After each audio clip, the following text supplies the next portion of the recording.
அனைவருக்கும் வணக்கம். நான் கவிஞர் அன்புச்செல்வி சுப்புராஜ். நான் இன்று உங்களுக்கு அறிமுகம் செய்யவிருக்கும் புத்தகம் கவிஞர் கன்னிக்கோவில் ராஜா அவர்கள் எழுதிய முதல் ஹைக்கூ புத்தகம் தொப்புள் கொடி.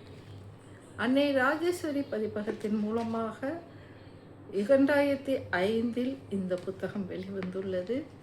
இப்புத்தகத்தின் விலை அப்பொழுது ரூபாய் 20, பக்கங்கள் 64. இந்த புத்தகத்திற்காக அணிந்துரையை பேராசிரியர் ராமகுநாதன் ஐயா அவர்களும் வாழ்த்துரையை கவிஞர் வன்னை சிவா அவர்களும் வழங்கி வருகிறார்கள். இந்நூலினை கவிஞர் கன்னிக்கோவில் ராஜா அவர்கள் அவரது அன்னைக்கு கருவறையிலிருந்து கவியுலக பயணத்திற்காக தன்னை மெழுகுவர்த்தியாக்கி என் வாழ்க்கைக்கு ஒளி வீசி கொண்டிருக்கும் என் அன்னை திருமதி கஸ்தூரி அவர்களுக்கு காணிக்கையாக செலுத்துகிறேன் என்று கூறி இப்புத்தகத்தினை அவரது அம்மாவின் புகைப்படத்துடன் வெளியிட்டுள்ளது மிகவும் சிறப்புக்குரியதாக இருக்கிறது.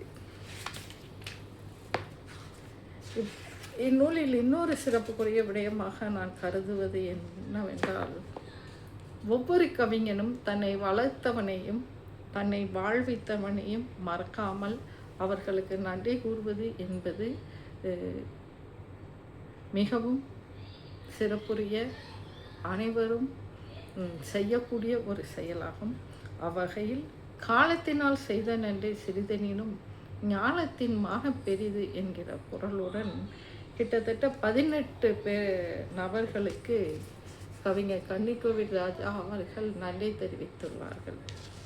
ஒரு நூலுக்கு தன்னை வழி நடத்திய அல்லது தனக்கு முன்னுதாரணமாக அல்லது தான் வாசித்து உணர்ந்த பல கவிஞர்களுக்கு நன்றி கூறுவது என்பது மிகவும் பெருமைக்குரிய ஒரு விடயம்.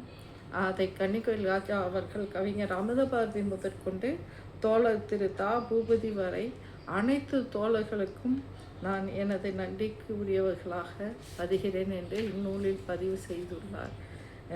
வாசிக்கையில் அது மிகவும் நெகிழ்வாக இருக்கிறது. மேலும் அவரது எண்ணுரையில் நன்றி சொல்லும் பொழுது அவரது மனைவி, மகன், சகோதரனின் மகன் உட்பட அனைவருக்கும் நன்றி சொல்லும் வகையில் எண்ணுரை வழங்கியுள்ளார். அதுவும் மிகவும் சிறப்பாக இருக்கிறது. நூலில் பல கவிதைகள் இக்காலத்திலும் வாசிக்கும் பொழுது புது கருத்துக்களாக, இதுவரை நான் வாசித்து உணராத கருத்துக்களாகவும் பல ஹைக்கூ கவிதைகள் இருக்கின்றன. ஒவ்வொன்றை வாசித்து அவற்றை விமர்சனம் செய்து கொண்டே இருந்தால் மிகவும் காலம் போகும் என்பதால் நான் ரசித்த சில கவிதைகளை இப்பொழுது இங்கு உங்களுக்கு வாசிக்கிறேன். தொப்புள் கொடி அடிப்பட்ட நேரங்களில், தொப்புள் கொடி அறுபட்ட நேரங்களில் உயிர்க்கும் ஆசைகள். தொப்புள் கொடி அறுபட்ட நேரம், ஒரு குழந்தை கருவில் இருக்கும் பொழுது அதற்கு எவ்விதமான உணர்வுகளோ ஆசைகளோ நோக்கங்களோ எதுவும் இருக்காது. குழந்தையாக இயல்பாக நிம்மதியாக கருவறையில் நீந்தி கொண்டே இருக்கும். எந்த நிமிடம் எந்த நொடி தொப்புள் கொடி அருந்து அது மண்ணில் விழுகிறதோ அந்த நிமிடத்தில் அழுக தொடங்குகிறது. தன்னை யாராவது வந்து அரவணைக்க வேண்டும் என்கிற, தூக்க வேண்டும் என்கிற ஆசையும் எண்ணமும் மற்றவர்களின் நாடுவதும் உலகியலில் உள்ள மனிதனுடைய அனைத்து குணங்களும் அந்த நொடியிலேயே அந்த குழந்தைக்கு வந்து விடுகிறது என்பதை ஒரு மனித வாழ்வியலின் ஒரு ஆழமான கருத்தை எளிதான 3 வரிகளில் சொல்லி இருக்கிறார். தொப்புள் கொடி அடிப்பட்ட நேரங்களில் உயிர்க்கும் ஆசைகள். எவ்வளவு அழகாக இருக்கிறது. ஒரு பக்கத்திற்கு 5 கவிதைகளாக 64 பக்கங்கள் என்றாலும் ஒரு பக்கத்திற்கு 5 கவிதைகளாக, ஒவ்வொரு பக்கத்திலும் ஒரு ஹைக்கூக்கு ஏற்ற ஒரே ஒரு படத்துடன் புத்தகத்தை வடிவமைத்துள்ளார்கள். புத்தகத்தின் ஒரு பக்கத்தை புரட்டியவுடன் வந்த ஒரு கவிதை, எடைக்கு போடும் மகன். எடைக்கு போடும் மகன், பிழைக்க தெரியாத அப்பா, அறை முழுவதும் புத்தகம்.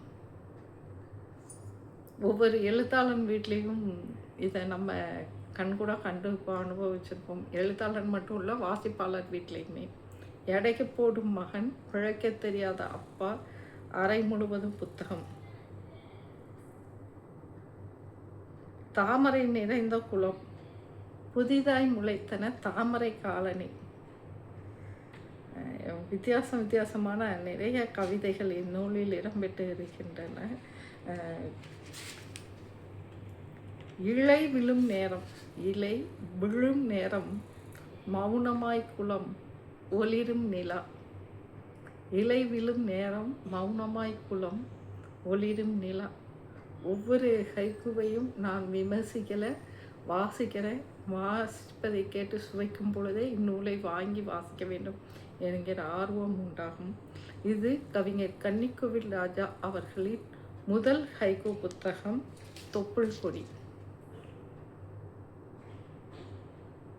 அதிகாலை பணி துவட்ட தயாராகின்றன குளித்த மலர்கள். அதிகாலை பணி துவட்ட தயாராகின்றன குளித்த மலர்கள்.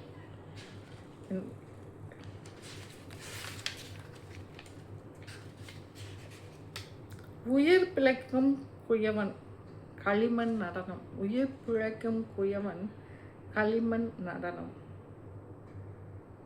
இதே நடனம் சார்ந்த இன்னொரு கவிதை. கைத்தட்டலில் உயிர்ப்பிக்கிறது நம்பிக்கை. கைத்தட்டலில் உயிர்ப்பிக்கிறது நம்பிக்கை, முடவனின் நடனம். நடக்க துணையின்றி.